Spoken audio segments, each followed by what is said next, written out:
A ver, hay una cosa de la que llevo tiempo queriendo hablar, que es la cuestión de la diferencia ontológica en el pensamiento de Martin Heidegger, porque para mí siempre ha supuesto como un desafío pensar eso y entender exactamente, mediante la vía del logos, de los conceptos, dar una explicación racional de la misma.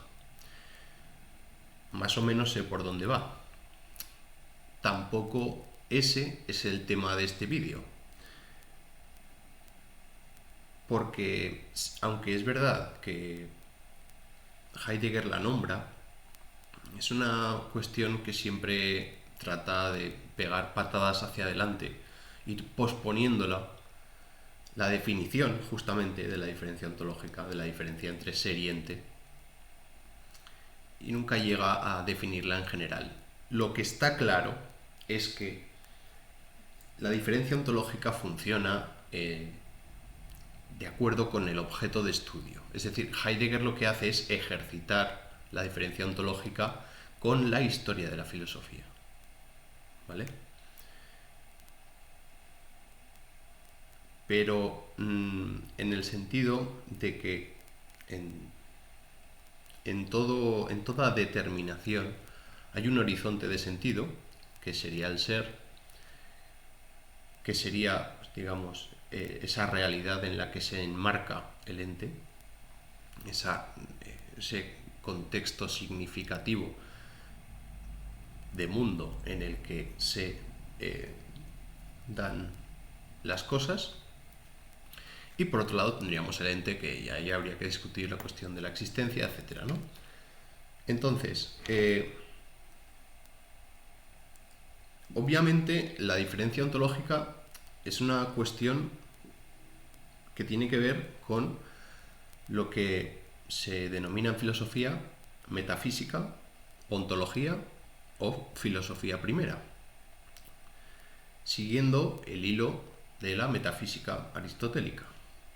La diferencia ontológica obviamente aparece tematizada por Heidegger en Ser y Tiempo, aunque es una cuestión que, como digo, desde mi punto de vista no llega a aclarar, a conceptualizar, a representar del todo, pero sí a ejercitarla en sus análisis de los fenómenos que han ido sucediéndose en la filosofía dentro de el canon, ¿no? Dentro de la historia de la filosofía. Y realmente le fue muy fructífero en la medida en que pues, lo convirtió en un profesor ejemplar y modélico, en el sentido de que sus aportaciones sobre prácticamente toda la historia de la filosofía son valoradas, y también su filosofía original, ¿no? Entonces, hoy de lo que vamos a hablar en realidad es de la diferencia entre esencia y existencia. ¿De acuerdo? Esa es nuestra temática. Y es nuestra temática bajo la perspectiva de la ontología medieval, porque digamos que vamos a intentar encontrar el fundamento in re de la distinción entre esencia y existencia en la filosofía medieval, ¿bien? Tal y como la concebían ellos, es decir, como esentia y existentia. ¿Cómo? La pregunta sería, podríamos plantear, ¿cómo pertenece la realidad o esencia y la existencia o subsistencia o efectividad a el modo de ser de lo efectivo, es decir, de lo que es decir, a un ente? Otra pregunta sería, ¿cómo puede lo real tener existencia? Es decir, ¿cómo se consigue el nexo ontológico? Una pregunta ejemplificada con respecto a esta última podría ser, ¿cómo puede Harry Potter existir? ¿No? O tener realidad y no existir. ¿Cómo es posible esto? La diferencia ontológica lo que nos dice es que el ente se caracteriza en cada caso mediante una determinada constitución de ser y que el ser mismo no es un ente.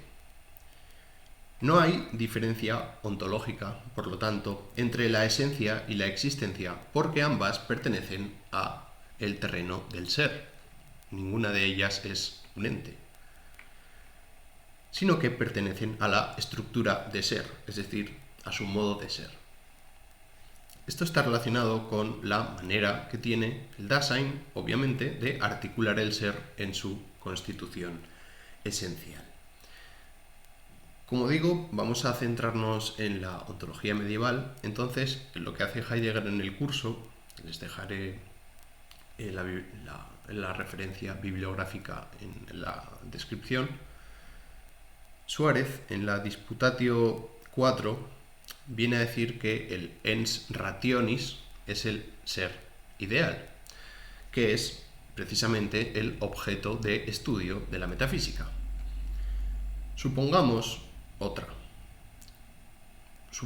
una diferencia, la más importante dentro de la escuela medieval, que era entre lo finito y lo infinito. Bien, lo infinito o ens infinitum, véase Deus, es necessarium, no puede no ser, es per essentiam. Por lo tanto, la efectividad es sinónimo de subsistencia y de existencia, por lo tanto tengan esos tres conceptos preparados. Cada vez que yo diga uno de ellos, estamos diciendo los otros dos al mismo tiempo. Lo digo para no perdernos. La efectividad pertenece a su esencia, es actus purus, acto puro, es pura efectividad, sin nada de posibilidad. Su esencia es su existencia, es decir, esencia y existencia coinciden, porque, de acuerdo con el argumento ontológico, la esencia de Dios es su existencia. Por otro lado, el ens finitum, es decir, el ser finito, el ente finito, es una criatura, ¿bien? Y la forma de ser de la criatura, es la de ens per participationem. Se limita a recibir su efectividad, su subsistencia, su existencia de otro. A lo posible, a lo que puede ser, o sea, a lo que es según su qué, es decir, según su esencia, solo le adviene la efectividad de forma accidental. En la Disputatio 31, Suárez se pregunta: ¿cuál es el concepto general del ente finito o creado? Y él dice que dentro de la totalidad del ente se encuentra la distinción entre Deus y la criatura. ¿Por qué? Porque Deus lo que constituye es el significado de todos los significados, es decir, el primer analogado, el referente del ente en el enunciado, en una proposición sobre el ente y toda comprensión de ser. Todo lo efectivo viene de Dios, que es la res infinita. Luego hemos de remontar la comprensión del ser a eso, a Dios. Y aquí nos metemos de lleno en la Disputatio 28 de Suárez, de las Disputaciones Metafísicas, donde habla de la prima divisio entis, ¿vale? De la primera división del ente. Y la primera división del ente ya nos pone de lleno en lo que hemos visto, ¿no? En el ser infinito y en el ser infinito, o sea, infinito y finito, perdón, ens infinitum y ens finitum, que dará lugar a la idea de que el ens infinitum es un ens a se, es un ser por sí mismo, es un ser necesario, mientras que el ens finitum, el ente finito, es ens ab alio, es ser por otro, y por tanto es de forma condicional, diríamos, es un ente contingente, y por lo tanto es por participación o existe en virtud de la participación en el ente, en sentido propio. Mientras que, obviamente, Dios, el ente infinito, es el ente que existe en virtud de su propia esencia. Aquí esta distinción nos lleva a la idea de que lo infinito es inengendrado, bien, es un ente que no ha sido creado, mientras que, obviamente, el ente finito es un ens creatum, es un ente creado y por tanto es un ente potencial. El ente está dotado de posibilidad, ¿no?, que adquiere esa forma accidental. El ente como pura efectividad, el actus purus, no puede no ser, nunca. Está escrito en su esencia. Su esencia es su existencia. Ambas coinciden en sí, en él, es decir, en su ser. También lo que es efectivo, pero no es propio Dios, pero no es el propio Dios, está siempre en la posibilidad de no ser, de ser de otra manera a como es. Esto es importantísimo porque el ser humano puede cambiar, es lo que decimos, ¿no? Que es una cosa muy difícil, estamos de acuerdo, pero que se puede ir a mejor, digamos, eso es un presupuesto. Mientras que Dios no puede ser mejor, está en su prime. Entonces, hablemos ahora de la idea de existencia. La idea de existencia se introduce a través del ens, ¿no?, del esse. Dice Suárez, de essentia entis finiti ut tale ist et de ilius esse eorum que distinctione. Es decir, sobre la esencia del ente finito como tal y sobre su ser, la distinción de ambos. ¿Cómo comprende la escolástica y la antigüedad y delimitan los conceptos de esencia y existencia? Tomás de Aquino, en De ente et essentia y en De entis quiditate, por ejemplo, ¿no?, ¿cuál es la orientación sobre los conceptos de esse, de existencia, y de ens, ¿no?, de ente? El concepto de ser, conceptus entis para la escolástica, se entiende de doble manera. Como conceptus formalis, ¿no?, como la forma, la morfe, que es lo que hace que algo se haga efectivo, ¿no?, es la forma, formalis, formale, es el concepto efectivo. Se trata de concebir en el sentido de actus concipiendi o conceptio, el concebir y lo concebido en uno. Es decir, que pensar y ser se pertenecen mutuamente. Un concepto efectivo, lo que hemos denominado conceptus formalis entis, es justamente aprender el ente, es decir, concebir el ser o la idea, que es lo que se denomina en Heidegger Seinsverstandis, comprensión del ser, que no pertenece necesariamente el concepto explícito. A ver, segundo.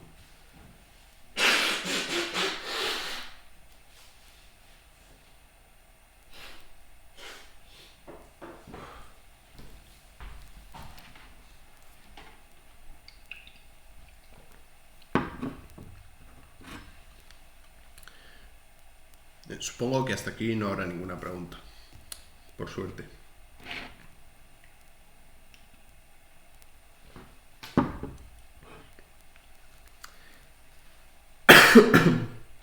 Bien, para terminar con el conceptus formalis, diremos que no pertenece necesariamente el concepto explícito.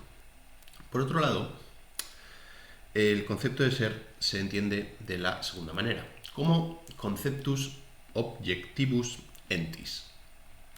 Los objectivus es lo que en el captar y en el aprehender se contrapone como lo aprehensible, como el objectum concebido, lo que está contrapuesto, lo concebido como tal en el concebir, el contenido del concepto, esto es, el significado, o lo que también se denomina en latín ratio o ratio entis. Es decir, hablamos de un conceptus concipere, de un logos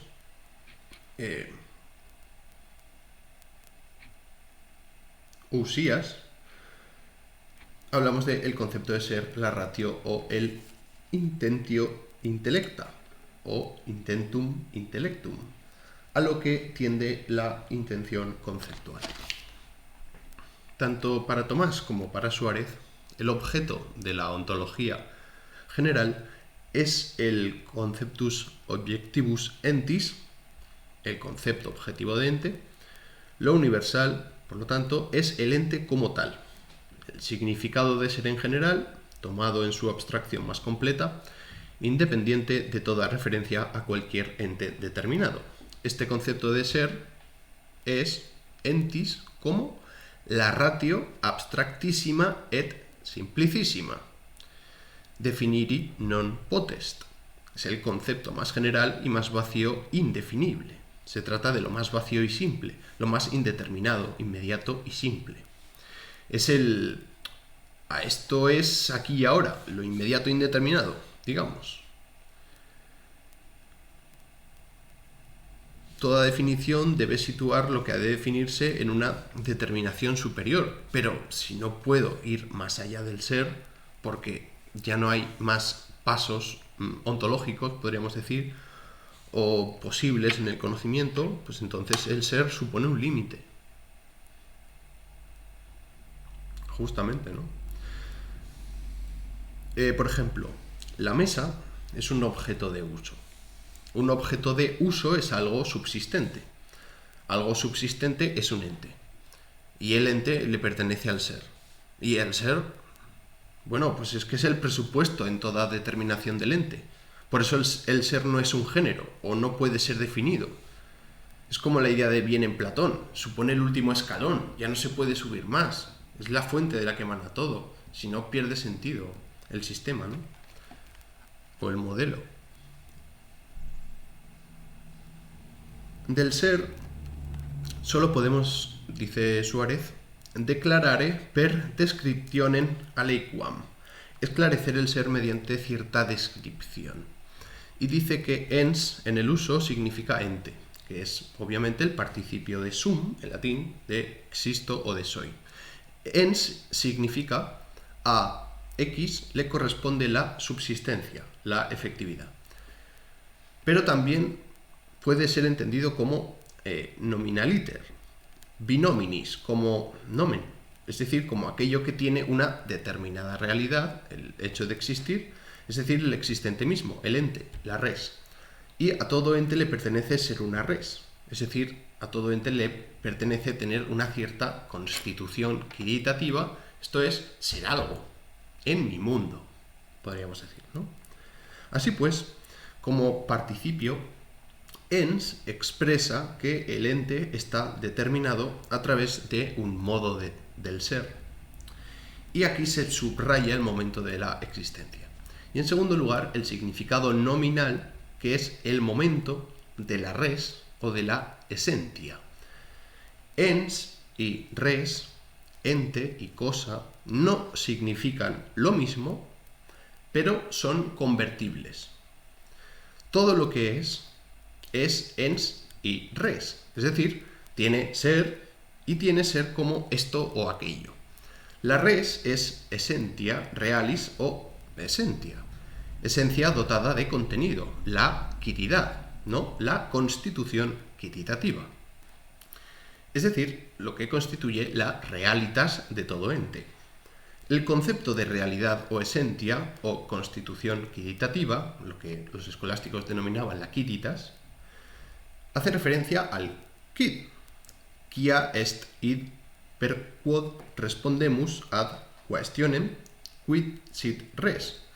La quiritas, el qué, es aquello a lo que dirigimos la atención cuando nos preguntan ¿qué es? ¿No? Tiestin. Pues justamente lo que es lo que ya era. De ahí que la respuesta de Aristóteles sea toti eneinei. Quod quid erat esse. Lo que era cada cosa ya por su ser esto y no otra cosa, antes de hacerse efectiva. Es decir, antes de que estuviésemos hablando de ella o prestándole atención en el presente del existir. Por ejemplo, cada cosa, pues la ventana, la mesa, antes de ser efectiva, era ya lo que es. y tiene ya que haber sido para hacerse efectiva. Cuando yo compré este ordenador con el que estoy grabando, pues obviamente ya era un ordenador antes de que yo lo utilizase. Y esa es su esencia. Su esencia pertenece a ser un ordenador. Su esencia no se la doy yo. Pertenece a mi mundo, pero yo no le doy toda esencia, ya venía prefigurada. Digamos lo que es un ordenador portátil, vamos. En fin, desde suyo, ¿no? Vale. Solo si es pensable como posible, es decir, que tiene esencia, de hacerse efectiva, puede haber llegado a ser efectiva. Lo que ya ha sido cada cosa o cada ente es lo que llamamos la esencia. Es el toti en, es el en el era. Es decir, en el pasado se encuentra el momento de lo anterior, de lo que ese algo era en primer lugar. Es decir, en primer lugar en el sentido de lo que le pertenece más, de lo que le caracteriza más propiamente.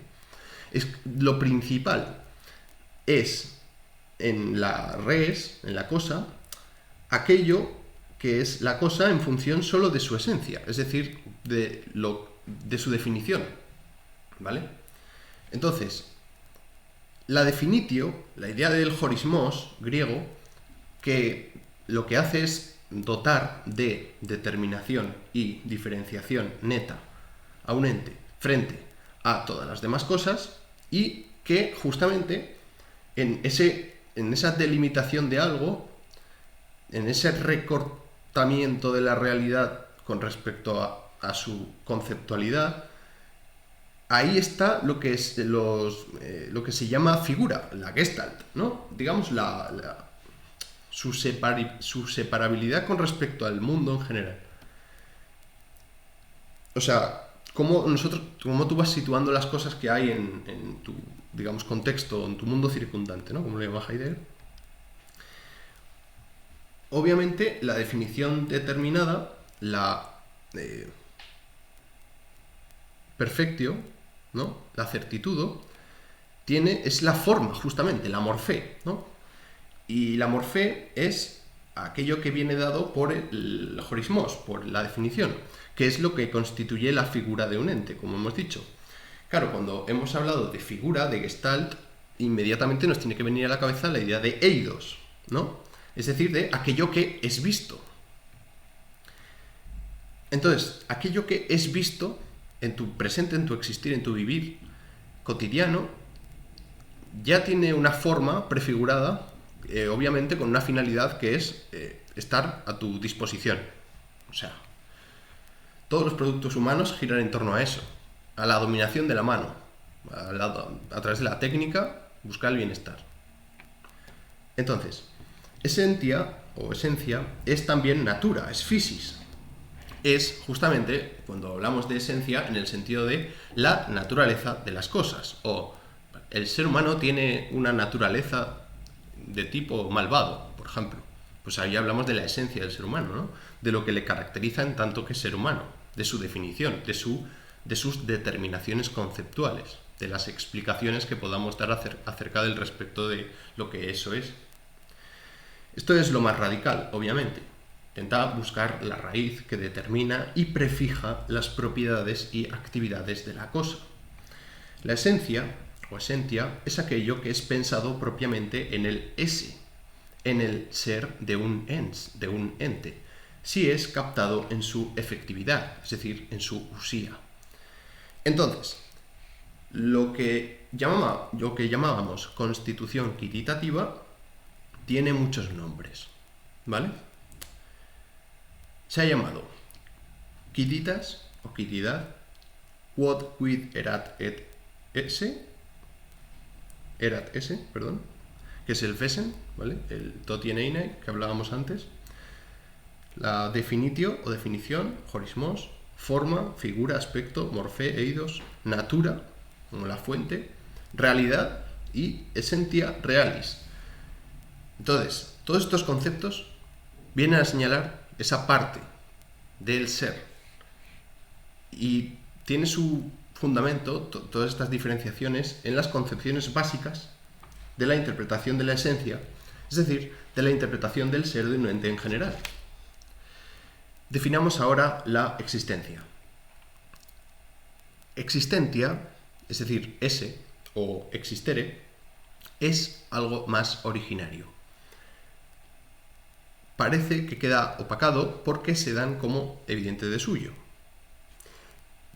Entonces, lo que plantea es una interpretación fenomenológica del sentido del ser prekantiano, ¿no? Porque ya vimos que Kant entiende la existencia como la idea de posición absoluta, y esto era muy oscuro. Tomás de Aquino, por otra parte, dice que esse o existere est actualitas omnis formae vel naturae. Es la efectividad de toda esencia, de toda naturaleza y forma. El ser es actualitas, algo existe si es actu, si es un acto, si es un ergo, ¿no? En razón de un agere, de un obrar, ¿no? El obrar, el actuar, lo que llamábamos en Aristóteles energeia o, en casos más energei, ¿no? La existencia como subsistencia, el existir o la efectividad kantianos, quiere decir el carácter de efectuado o la efectividad como carácter de lo efectuado, ¿no? De la actualitas, de la energeia y en ciertos casos también de la entelegeia. Lo que estamos diciendo es que nos referimos a lo que los alemanes llaman Wirklichkeit, ¿vale? Realidad efectiva o efectividad, es la actualitas, y se define como, en Tomás, res extra causas constitutur. Bueno, esta palabra se me resiste, el constituitur. Bueno, mera efectividad de una cosa, un mero posible, un determinado qué expuesto y situado fuera de las causas. Un ente efectivo es un resultado subsistente por sí mismo, independiente, es el ergon, es lo efectuado. Mediante la actualidad, lo efectuado se hace independiente, está por sí mismo, separado de la causación y de las causas. Es decir, lo existente está como algo efectivo, fuera de las causas y de la nada. La existentia, interpretada por la escolástica, viene a decir que rei extra causas et nihilum existentia, ¿no? El carácter que pertenece a la cosa, de estar situada, es decir, el carácter de estar situado es de estar puesto, ¿no? Fuera de las causas que la efectúan, pero también fuera de la nada. La existencia responde a la pregunta ¿algo es? ¿O eso es? Todo ente es si se puede interrogar como un qué es, si es esto o aquello, es decir, si tiene cierta esencia. Un posible cómo, es decir, es, si es o no, es decir, si hay existencia o subsistencia. La res es efectiva en virtud de su actualitas, de la existencia. La efectividad permite ver a la vez en su posibilidad lo accesible mediante una actualización. La efectividad es justamente la característica de la quiridad, de la realitas, de determinación de la esencia como lo posible. En Leibniz, lo que llama Kant realitas es concebido como possibilitas, como dynameion. No todo ente que existe, por ejemplo, un unicornio marino es, ustedes se pueden imaginar o pensar un unicornio marino, pero no existe, no es algo efectivo, no tiene actualidad, no es algo presente. ¿Cuáles son las tesis escolásticas sobre la diferencia entre la esencia y la existencia? Bien, leamos unas cuantas. Inente a se essentia et existentia sunt metaphysicae unum idem que sive esse actu est, de essentia entis a se. Dice, en el ente, que es por sí, la esencia y la existencia son metafísicamente una y la misma, o la efectividad pertenece a la esencia, brota de la esencia del ente en sí y por sí. El ens a se, el Dios, ¿no? La res infinita, es llamado actus purus, pura efectividad, sin posibilidad. Dios no tiene posibilidades en el sentido de que no fuese todavía algo determinado que pudiera llegar a ser. La segunda tesis. in omni ente ab alio inter essentiam et existentiam et distinctio et compositio metaphysica seu esse actu non est de essentia entis ab alio. En todo ente que es por otro, es decir, de todo ente creado, se da una distinción y una composición ontológicas entre la quididad y el modo de ser, o dicho de otro modo, la efectividad no pertenece a la esencia del ente creado. También lo posible, la res, la quiditas, tiene un cierto ser, el ser posible que distingue el ser efectivo. ¿Cómo ha de entenderse el modo de ser, la entitas de la res, es decir, la realidad? ¿Qué es esta efectividad añadida en virtud de la cual lo posible se hace real? Lo posible actualizado en la essentia actu existens hay una diferencia. ¿Y cuál es esta diferencia? Pues que en el ens infinitum, en el ser increado, no hay diferencia, sino que en él esencia y existencia son unum idem que. En Tomás de Aquino, por ejemplo, la distinctio realis entre esencia o quididad y existencia, es decir, que tiene un ser gracias a un ser causado por otro, in ente creato, duns scoto, la distinctio es propia de la modalidad, hay una distinctio modalis ex natura rei o distinctio formalis, y en Suárez que tenemos la idea de distinctio rationis. En Tomás, todo ente, todo ens, es, en tanto que ens creatum, un compositum ex esse et quod est del existir y la quididad. La existencia no es un predicado real, es una res que se le añade a la essentia. En Scoto, la distinctio formalis, la existencia, la efectividad, pertenece efectivamente a lo efectivo creado, aunque no es ninguna res. La doctrina de Suárez de la distinctio sola rationis entre la essentia y la existencia sobre un ente creado, ¿no? ¿En qué consiste la distinctio rationis de Suárez? La distinción conceptual entre la esencia y la existencia, básicamente, ¿no? Entre lo efectivo y el contenido quiditativo. Y la idea es decir que la existencia no es algo existente. La existencia no existe. La existencia no es un ente. La noción escolástica de la distinción. Entonces, hay una distinctio realis, que es lo que se distingue, no es lo mismo en su realidad. Es decir, que lo que estamos distinguiendo no son cosas esencialmente iguales. Por ejemplo, alma y cuerpo, ¿vale? Ahí habría una distinción real. Mientras que la distinctio rationis constituye el entendimiento que se representa lo mismo a través de conceptos distintos. Hablamos de discernir, ¿no? Hablamos de la diferencia entre separar y discernir. Bien, en este discernimiento existe una distinción entre distinctio pura rationantis y la distinctio rationis ratiotinata, o que busca el fundamento in re. Es una reflexión sobre la realidad que tiene un fundamento en la naturaleza del objeto. La diferencia está en una subdivisión de la distinción de la razón. La esencia no pertenece a la existencia, mientras que la distinctio pura ratiocinantis representa o distingue una y la misma res, y la diferencia está en el modo de captarlo en el entendimiento. Bueno, esto son cuestiones epistemológicas. La existencia, en definitiva, y viendo esta distinción conceptual, no añade nada al ente efectivo.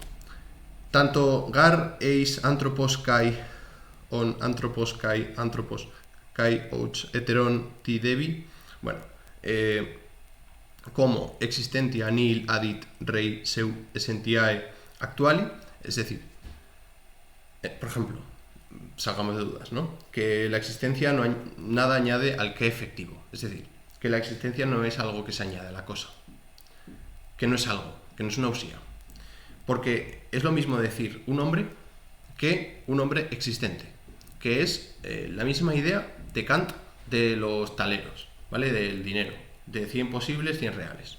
¿Por qué? Porque pensar una cosa es, de algún modo, presuponer que una cosa existe en mi pensamiento es como siendo en mi pensamiento, pues también la posibilidad es ser posible y tener el carácter inteligible del ser pensado, es decir, tener ese carácter real del ser pensado.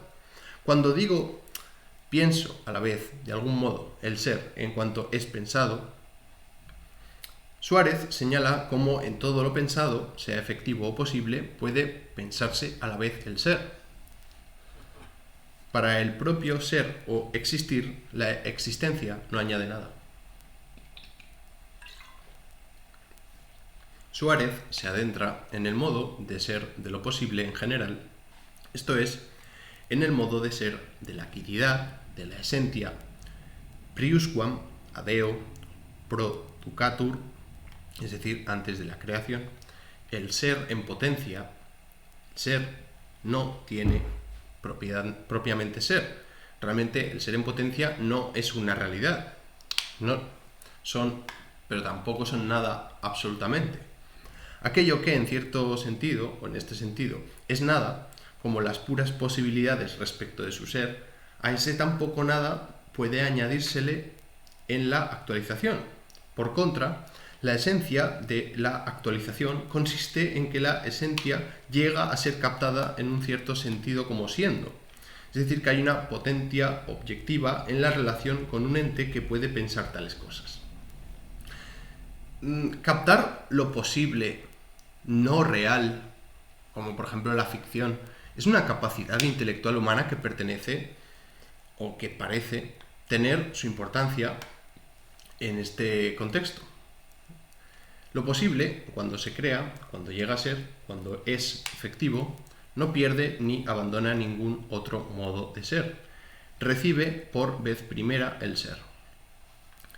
La esencia no de ser pensada por Dios como potencia, es decir, como la nada, sino cuando es efectiva, cuando es creado por Dios y por tanto cuando se convierte en algo independiente de él. Es decir, cuando las cosas tienen existencia es cuando se hacen independientes de Dios, ¿no? Porque una vez se ha creado, pues ya queda desligado de lo infinito, ¿no? ¿Cómo se piensa en esta actualización, en este paso de un posible a su efectividad? Bueno, pues en relación con la actualización, la creación y la producción. Son distintas maneras de enfrentarse a ese problema. Una manera conceptual abstracta, una manera religiosa dogmática y una manera práctica, técnica. Y en función del contexto, pues salen unos monstruos o salen otros, básicamente. Salen unos monstruos conceptuales como estos. Entonces, el problema de la distinción de la esencia y la existencia in ente creato depende de la interpretación del ser en el sentido de la existencia, si se orienta hacia la actualización, la creación y la producción. La distinctio rationis de Suárez implica que la efectividad no pertenece a la realitas, es decir, no pertenece a la constitución quiditativa. La existencia no pertenece a la esencia porque entonces no sería posible la creación. Es decir, si las cosas existen ya de suyo, pues el acto de añadir o retirar efectividad, es decir, el acto de existir, de tener ahí algo, no sería posible, porque no existiría el paso, ¿verdad? Es decir, que la esencia, por tanto, queda entendida como posibilidad pura, como esencia puramente pensada, la esencia actualizada en la efectividad misma. Y este es el fundamento de la distinción real de esencia y existencia. Es decir, que la existencia no es un predicado real, porque si fuera un predicado real, entonces las cosas no necesitarían de Dios para existir. Es decir, las cosas no habrían sido creadas por Dios, porque Dios es el que añade esa existencia. La existencia, lo efectivo, la efectividad, la subsistencia, no puede ser tomada como una auténtica res separable, sino que solo puede ser pensada. La existencia solo puede ser pensada. Pensada como algo que pertenece al ente efectivo en conformidad con la esencia efectiva del ente.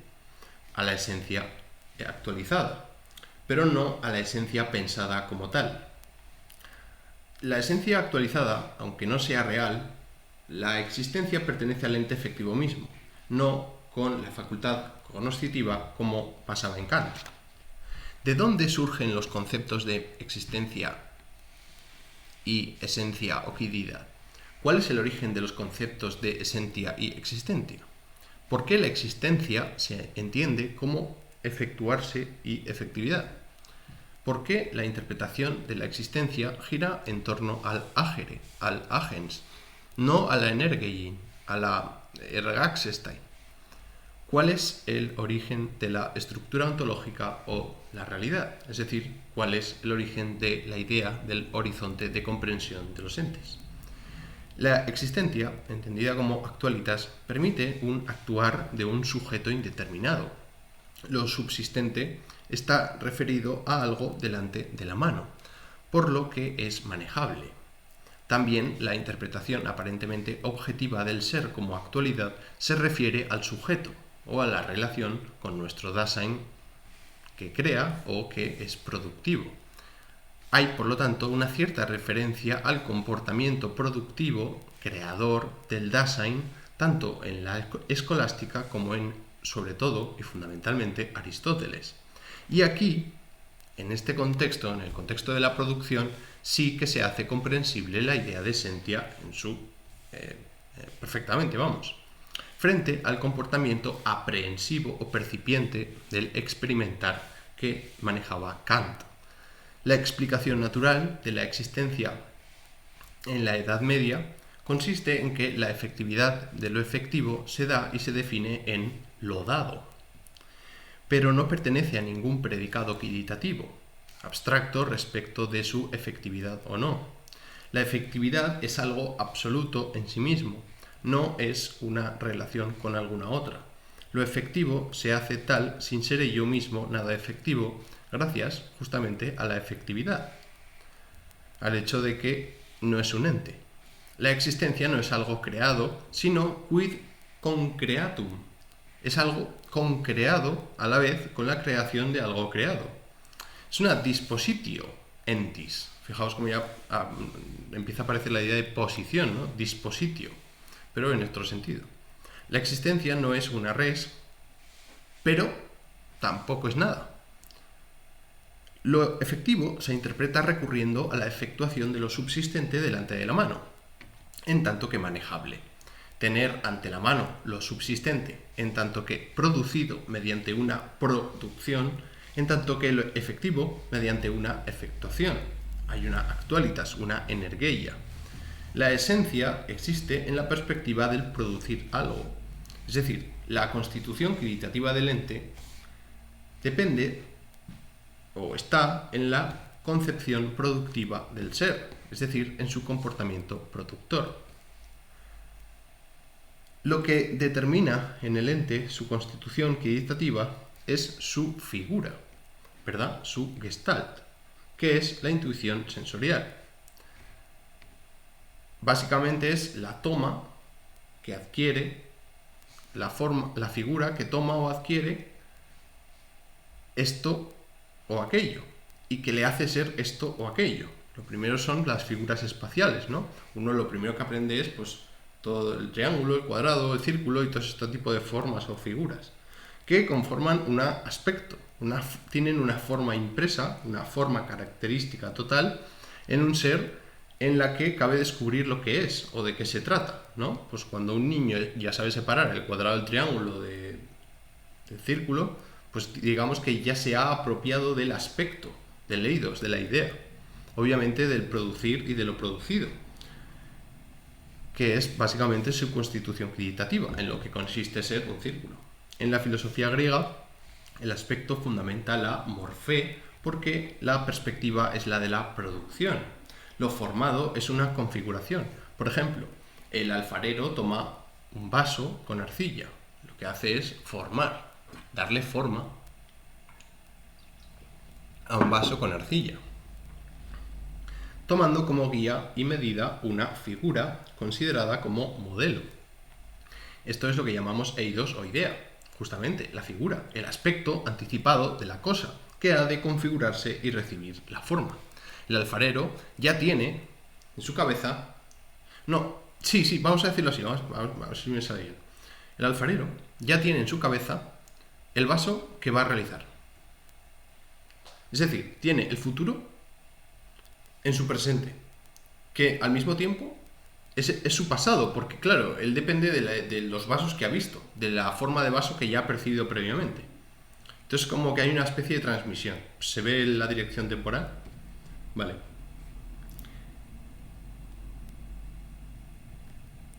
Lo dotado de figura, lo que es configurado de acuerdo con el modelo, es justamente una copia del modelo. No es algo efectivo, sino es una imagen de la imaginación. Es una fantasía. El vaso futuro, en mi cabeza, en el presente, que a su vez depende de los vasos que yo he visto previamente a lo largo de mi vida, eso es la fantasía. La anticipación muestra lo que es antes de la producción, pero también después. Toti eneinai, lo que un ente ya era antes de la efectuación, lo que ese vaso ya era antes de la efectuación, de que el alfarero lo llevase a cabo, lo produjese, lo crease, de donde toma la medida para su producto. El alfarero toma la medida de su producto de ese toti eneinai, de esa esencia de vaso, que da el género o el origen de la cosa, su procedencia, su genos, que básicamente, y aquí entramos con la idea de cómo lo que el configurar trae libremente a la vista es lo que se ve. Y todo esto tiene que ver con el proceso de objetivación del conocimiento, que no vamos a trabajar. Y con las generaciones de los entes, con las determinaciones quantitativas supremas del ente. También la idea de physis o de finein, ¿no? Como que apuntan al mismo significado, la idea de crecer, de producirse a sí mismo, de la naturaleza. ¿Cuál es el aspecto de lo que ha de producirse y cómo ha de producirse? Porque aquí entra la cuestión de la finalidad. En la producción, obviamente. Hay alguien que ha producido este bolígrafo para que yo lo utilice, para que esté a mi mano. Y su esencia es serme de utilidad. Si no me es de utilidad, pierde su esencia, básicamente. Otra cosa es que haya sido una mercancía previamente, pero eso es una cuestión al margen. Bien. Seguimos. La cosa efectiva surge de la physis, de la naturaleza de la cosa. Todo lo que es anterior a lo efectuado, a lo realizado, a lo acabado, está libre de imperfección. Es unilateral y no tiene sensibilización. Queda al margen de la generación y de la corrupción que están implicadas en toda efectuación. Lo posible es fantasioso. Es una cuestión que no podemos juzgar, ¿no? El aspecto que proporciona la medida era ya siempre de antemano el ente, es decir, la esencia de lo producible producido. Es lo que hay de verdadero en el ser de un ente. Lo que verdaderamente es, las ideas constituyen lo efectivamente efectivo, es decir, lo auténticamente efectivo, y esto es lo que dirá Platón. El aspecto, el eidos, y la forma impresa, la morfé, encierran lo que pertenece a una cosa. Es el límite de lo que determina a la cosa como terminada, como completada. La determinación qualitativa, es decir, también el carácter de terminado, de completado de un ente. Para los griegos, algo perfecto, la perfectio, era la teleion, ¿no? La delimitación, la determinación terminada de una cosa, de acabada. Es decir, contenida en el horismos, contenida en su definición. Las determinaciones de la realitas surgen todas ellas en la perspectiva de lo que es configurado en el configurar, de lo que recibe forma en el informar, de lo que toma figura en el figurar, del proceso de darle una figura y de lo productivo y de lo terminado de producir. Imprimir una forma, una figura, producir son un hacer venir, un dejar que se origine, un traer aquí, a este lugar, el ahí, el da, de modo que lo producido esté por sí mismo, por su propia cuenta, y siga siendo encontrable ahí delante, y proiazga.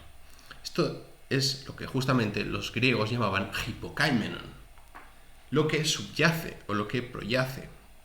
Lo primero de todo, en los comportamientos humanos, lo que está continuamente disponible es la totalidad de los enseres con los que constantemente tenemos que tratar, la totalidad de aquellas cosas existentes que tienen que ver entre sí con el sentido que les es propio, como utensilio que se usa y productos de la naturaleza continuamente utilizados. Por ejemplo, pues yo qué sé, la casa y el corral, el bosque y el campo, el sol, la luz, el calor, lo subsistente delante de la mano es tenido por la existencia cotidiana como el ente primero. En realidad, usía hacía referencia a la propiedad, a la riqueza, a los bienes y posesiones disponibles. El haber es en el sentido de lo absoluto, de la usía. Según esto, ente significa lo mismo que lo disponible que subsistiendo delante de la mano. Esencia es sólo la producción literal de usía. Esencia es quitidad, es realidad, expresa al mismo tiempo el modo específico del ser del ente, su disponibilidad o subsistencia, que le pertenece en razón de su carácter de producido. Todo producir posee ontológicamente la estructura del orientarse circunspecto. Los griegos determinan primariamente el modo de acceso a lo subsistente, como el encontrar intuitivo o aistesis, como el percibir intuitivo, o noein o theorein. Es decir, que es en la estética, es decir, es en la consideración pura de lo subsistente, el acceso más genuino a un ente en su ser en sí. Es el comportamiento modificado del ver en el sentido de la circunspección, es decir, de la producción, donde se hace evidente la efectividad de lo efectivo. Es decir, que se ve mejor lo terminado al margen que mientras lo estás produciendo, que constituiría la producción el origen común, el fenómeno del origen común entre esencia y existencia. De ahí que Parménides llega a decir que togar autonoin estinte kaieinai, ¿no? El percibir, el sentir, el intuir son la efectividad, son el ser. La efectividad, como en Kant, por tanto, estaría en la facultad cognitiva, en la percepción intuitiva o la intuición inteligible. La ontología griega busca ingenuamente captar el ente en su ser como la vista vuelta al Dasein, como algo, una sige, como el nous, como el logos. El Dasein, de acuerdo con su naturaleza, con su propia existencia, está siempre frente a sí mismo, se revela a sí mismo y como tal comprende ya siempre el ser de un ente. Y después de este chorro, de esta verborrea, me permito el lujo de decir que la lectura vale la pena por la habilidad conceptual que tiene Heidegger, pero lo cierto es que todo el rato la cuestión llega a aporías, llega a problemas racionales y la cosa pinta muy mal. O sea, tú lees a Heidegger y lo único que te queda claro es que para poder negar a la tradición tienes que entenderla mejor de lo que se entiende a sí misma. Que la idea de superar a un autor es poder llegar a comprender lo que está diciendo y contestarle y demostrar y hacer razón de lo que está diciendo. Tipo, hacer justicia, evaluarles y criticarles en lo que sea posible. Pero claro, para eso hay que leerlos. Y a ver quién se pone a leer las disputaciones de Suárez. Como mucho me trago los vídeos de Castro, pero no sé. En fin, hasta aquí. No mucho más. Tampoco tengo mucho más material que traer. Así que supongo que se viene un periodo de lectura largo y sin subir vídeos. Estoy cansado ya. En fin, nos vemos.